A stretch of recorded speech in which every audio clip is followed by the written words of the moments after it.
Hello, my name is Francis Kwame Painter. I'm a student of the Amalitech Training Academy, Batch 4.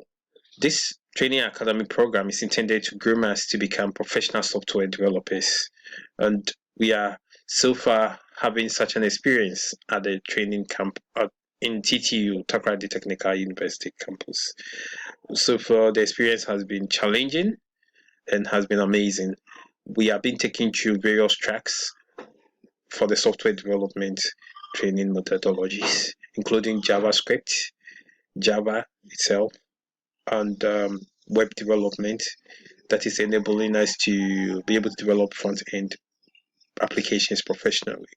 We also doing the back end with the Java to enable us to secure the Java, the software application back end, and also be able to manage the whole software development cycle properly.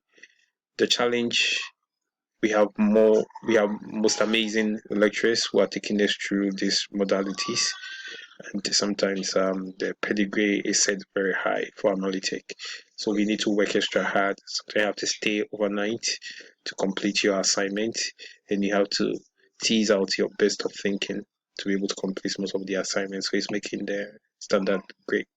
We believe it's necessary to enable us to come out stronger and better software programmers so that we can also contribute our quota in making the world a better place for our generation and future. Thank you.